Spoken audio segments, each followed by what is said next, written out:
Allô, moi c'est France et j'emploie des personnes qui suivent le parcours travail-études en petite enfance dans mon milieu de garde. Aujourd'hui, je vous explique quoi faire en cas de désaccord avec un projet de réclamation. Les heures inscrites dans le projet de réclamation salariale proviennent des registres de présence en cours au Cégep. Chaque présence et absence des personnes en formation sont prises en note par les chargés de cours au Cégep. À chaque début d'étape, vous recevrez de la part du promoteur, le CSMO-SAC, le calendrier des cours. Je vous conseille fortement de bien comparer les heures d'études indiquées sur la feuille de temps des employés avec ce calendrier. Il peut arriver que vous remarquiez une différence entre les heures de cours déclarées ou les heures payées à vos employés et les heures inscrites sur le projet de réclamation salariale. Voici la marche à suivre si ça vous arrive. Communiquez avec la personne en formation afin de vérifier qu'il n'ait pas eu d'erreur de son côté. Certaines heures ne sont pas couvertes par la compensation financière. Par exemple, l'absence aux cours, les heures de travaux personnels, les cours d'appoint ou encore les heures de travail. Si l'erreur provient bien de votre personnel en formation, vous pouvez effectuer un rattrapage de salaire lors de la prochaine paye.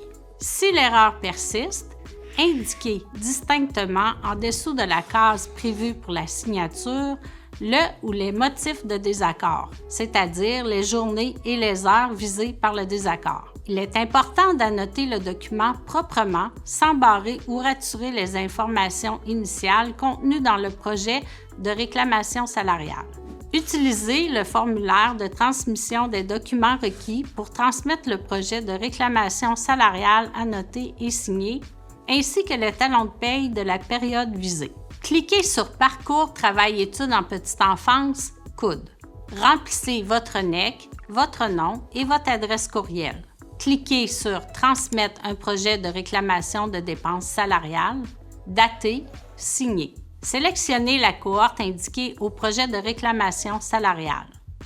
Sélectionnez la période concernée. Cochez toutes les pièces justificatives à transmettre.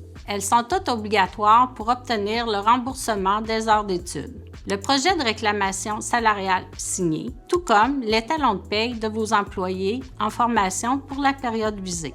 Ensuite, téléversez tous les documents requis dans la partie « Joindre une pièce justificative ». Cliquez sur « Envoyer ».